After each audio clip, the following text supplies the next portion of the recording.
तो थोड़ा बहुत वैसा हुआ होगा, 1 तो 4% कुछ ना, वरना वो नहीं करप्ट हो गया है।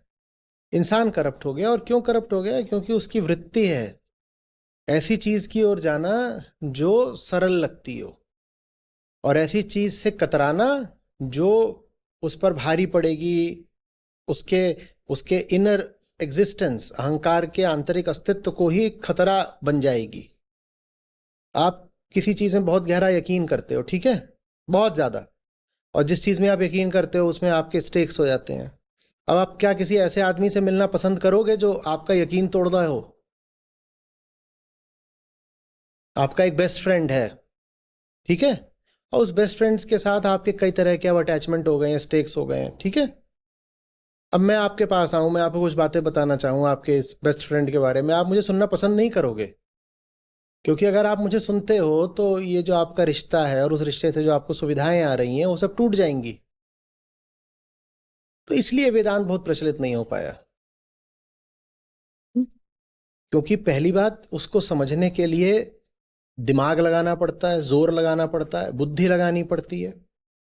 दूसरी बात, चूंकि वो कठिन है इसीलिए उसे समझाने वाले लोग भी बहुत ज्यादा नहीं हुए हैं। और तीसरी जो सबसे ज्यादा महत्वपूर्ण बात है वो ये है कि समझ में तो आ जाए, इतना भी कोई कठिन नहीं है, आ सकता है समझ में, खासतौर पर अगर समझाने वाला अच्छा हो तो समझ में आ सकता है।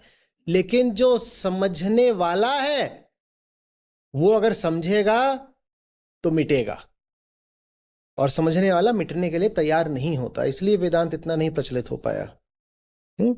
उसकी तुलना में आप अब्राहमिक धर्मों की भी बात क्यों कर रहे हो? भारत को ही ले लो, जहां पर वेदांत की अपेक्षा और न जाने कितनी चीजें प्रचलित हो गई हैं, जो चीजें बुद्धि पर बहुत जोर नहीं डालती, जहां आपको बहुत एक साधारण सा कॉन्सेप्ट दे दिया जाता है, एक बिलीफ सिस्टम दे दिया जाता है, वो आम आदमी को बहुत आसान लगता है। हाँ बस ठीक है, बहुत लंबी चौड़ी बात मत करो, बस ये बता दो कि क्या मानना है क्या नहीं मानना है।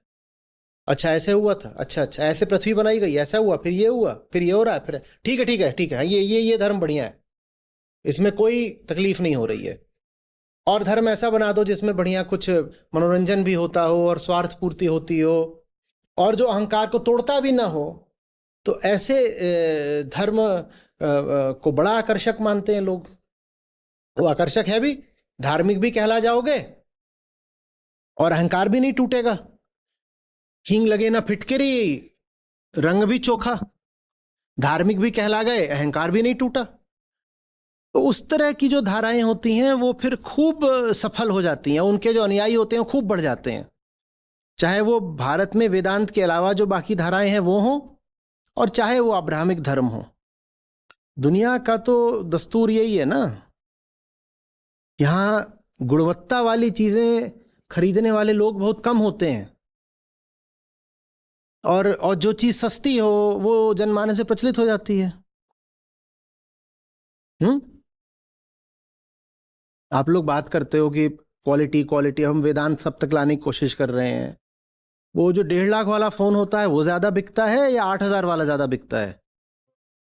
तो बस समझ जाओ कि वेदांत क्यों नहीं इतना चला। हम्म वो बोलता है आईकॉन। समझ में आ रही है बात? तो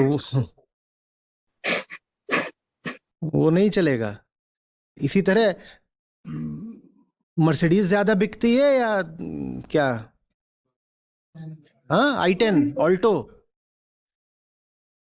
अब मर्सिडीज तो मर्सिडीज है, पर 100 गाड़ियों में एक दिखाई देती है। वेदांत मर्सिडीज है। हम्म और जब आदत लग गई हो ना, मतलब वो उत्तर प्रदेश राज्य परिवहन में 50 की बस में 150 के चलने की, तो मर्सिडीज ऐसा लगता है जैसे कि पता नहीं क्या है, ये खा जाएगी, शव वाहन है, इसमें नहीं जाएंगे। कोई मुफ्त में दे रहा हो तो भी नहीं घुसते मर्सिडीज में।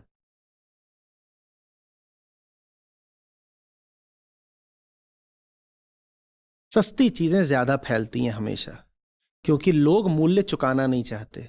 सबसे बड़ा मूल्य होता है अध्यात्म में अहंकार को ही चुका देना। वो मूल्य चुकाने को कौन तैयार होता है? जो वो मूल्य चुकाने को तैयार हो, वेदांत उसके लिए है।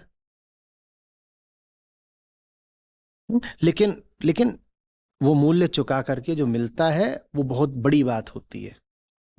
तो अगर लोगों को सही से समझाया जाए तो मूल्य चुका भी देते हैं।